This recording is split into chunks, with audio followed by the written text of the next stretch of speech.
Bom dia, Day Trader. Eu sou Adriano Silva, esse é mais um Morning Call direto ao ponto, onde o objetivo aqui é trazer as principais notícias e informações que impactam o mercado financeiro para que você faça um Day Trade de qualidade e termine o dia com lucro no bolso. Hoje é dia 19 de fevereiro de 2024, uma segunda-feira. Já vou pedir para você dar seu like, ativar o sininho e se inscrever no canal, porque Morning Call direto ao ponto você vai ver aqui todos os dias. E vamos dar sequência para as notícias e entender o que está impactando no mercado, começar falando pela Índia, que vai superar a China em 2024. Mas calma que eu vou te explicar e você vai entender. De acordo com o FMI, o Fundo Monetário Internacional, a possibilidade é que a Índia feche o ano de 2024 com um PIB de 6,5% contra um PIB de fechamento do ano de 2024 da China de 5%. Isso significa que o fechamento do PIB desse ano da Índia vai superar o fechamento do PIB desse ano da China.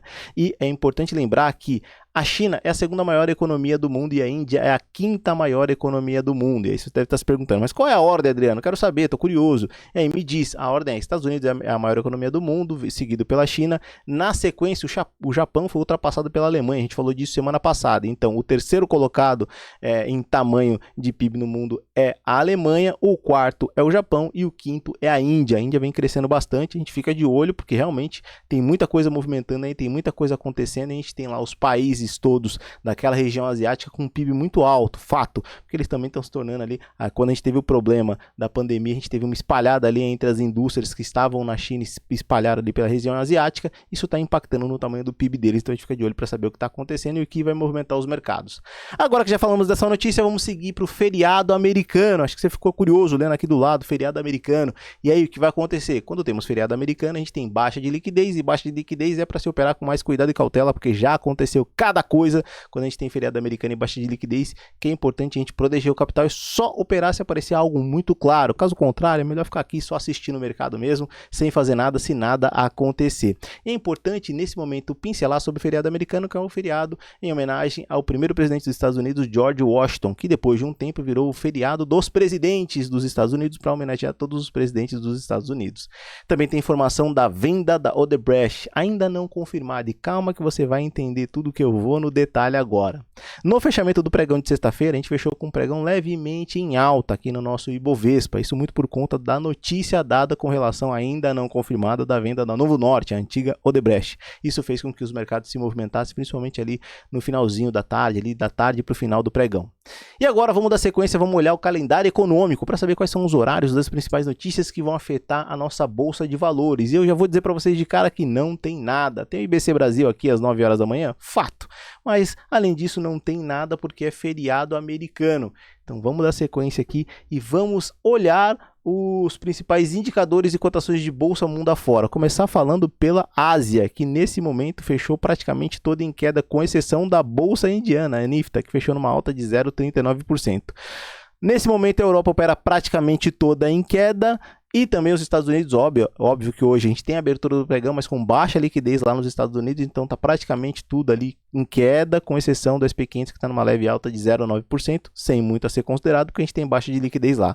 Falando dos principais indicadores lá, do que nos apontam os movimentos das bolsas hoje, começar falando pela IWZ, nossa bolsa dolarizada, que fechou numa alta de 0,95% na sexta-feira. Barril Brent de petróleo nesse momento cotado a $82,204, numa queda de 0,57%, mas é importante pontuar que já passamos dos $80 e a gente fica atento para onde o barril Brent de petróleo vai. Normalmente quando passa de $80 é um ponto de atenção. O minério de ferro nesse momento está 128,45, numa queda de 1,38%. DXY, que é o índice do dólar, numa queda de 0,2%. VIX, que é o índice da volatilidade do SP500, conhecido como índice do medo, numa alta de 2,88%. As bitcoins cotadas nesse momento a $52.319. Atenção às ETFs que estão sendo abertas da criptomoeda Bitcoin dos Estados Unidos. Isso injeta liquidez absurda, tá? E lembrando que as Bitcoins agora fazem parte do clube do trilhão. Uma vez que ela passou ali a região dos $50 mil, ela virou um ativo que também está valendo nesse momento mais de $1 trilhão. Então a gente fica atento aqui e sempre acompanhando, porque as criptomoedas Bitcoins vêm trazendo bastante notícia interessante pra gente. Vamos dar sequência aqui e vamos analisar índice futuro, dólar futuro e entender quais são as probabilidades, possibilidades do mercado hoje nesses dois ativos que a gente opera quando nós estamos ali no day trade. Então vamos dar sequência aqui, índice futuro, lembrando, hein, feriado americano, hoje é um dia mais chatinho de se operar. O que está acontecendo, o que nós podemos observar e quais são as possibilidades? Lembrando, olha só, mercado desde novembro do ano passado de 2023 fez um forte rally até o fechamento do ano, quando foi mais ou menos ali no dia 27/12 a gente teve o último pico, tá? Nosso topo histórico no nosso índice futuro. Depois o mercado devolveu parte desse movimento nessa queda e fez aqui um movimento que parece uma sequência de um ombro, cabeça, ombro. É isso que vocês estão vendo aqui, isso que eu estou observando já há algum tempo e já pontuei algumas vezes, só que ainda não desenhei para vocês. Esse seria aqui o ombro, essa seria a cabeça e esse seria um novo ombro para uma nova queda. Se romper a linha do pescoço, tá, que é conhecido como esta linha aqui, aí a gente pode ter um movimento de queda que é normalmente um movimento que é do mesmo tamanho da cabeça. Então podemos ver esse movimento acontecendo. Se vai acontecer ou não, aí eu já não tenho como garantir para vocês, porque eu não tenho bola de cristal, mas tecnicamente é isso que está apontando nesse movimento da Bolsa de Valores no índice futuro aqui para gente. Só que nesse movimento que nós estamos vendo dessa segunda formação, ele já fez aqui um movimento muito encaixotado, e eu vou aqui passar para vocês essa visão que é importante nós termos antes de cair para os 60 minutos e entender quais são as possibilidades do dia de hoje, tá? Fazendo essa avaliação aqui no índice futuro, olha como ele está encaixotado aqui, eu acho que vocês já conseguiram entender aqui. Eu vou me aproximar só para evidenciar bem esse ponto aqui do último curto prazo. Nós tivemos aqui esta pancada de alta que superou a parte superior do caixote, fato, é uma tautologia, né? Um pleonasmo, mas enfim, né, superou a parte superior, mas ele pegou, rompeu essa parte superior do caixote, depois ele devolveu o movimento e ficou aqui mascando aqui dentro. De acordo com a informação que eu passei para vocês sobre a notícia de sexta, o mercado fechou em alta, superando a média móvel de 20 períodos aritmética, com volume financeiro abaixo da média. E olha só, a gente teve volume financeiro abaixo da média em todos os últimos dias, e também teremos hoje, porque tem feriado americano, então é um ponto de atenção, e o IFR trabalhando abaixo da linha dos 50%. Uma vez visto e entendido as probabilidades e o perigo de hoje, também é importante ressaltar que a média móvel de 200 aritmética está praticamente aí bem abaixo do preço, bem abaixo não, levemente abaixo do preço, podendo ser alcançado no movimento do mercado. Vamos ver qual a distância para saber qual o movimento que pode alcançar a média aí. Nós temos 4.000 pontos, então em um dia muito difícil acontecer, principalmente no feriado americano. Então hoje acho que a gente não toca a média móvel de 200 períodos no caso de uma queda aqui no índice futuro. Vamos dar uma olhada nos 60 minutos, o horário dos day traders, para entender o que pode acontecer de acordo com o movimento do mercado hoje, tá? Vou tirar essa linha daqui e vamos lá, vamos mapear o mercado. Eu desenhei para vocês aqui, eu falei para vocês no último Morning Call sobre esta máxima aqui que nós tínhamos, que se superasse seria o último topo formado. Se superasse esse topo, a gente tinha uma quebra de movimento de queda, tá? Porque a gente teve topo mais baixo que o topo anterior, topo mais baixo que o topo anterior, e aí quando marcou esse fundo, ele começou a fazer movimento de alta e chegou a formar esse topo na mesma linha, não superando, não quebrando a tendência, mas fazendo um movimento muito forte de alta, dando a entender que realmente a gente não tem mais um movimento de alta a ser formado. Qual que é o problema? A gente não tem um pullback firme para falar, este é o fundo, o último fundo formado é esse fundo aqui que eu estou apontando para vocês.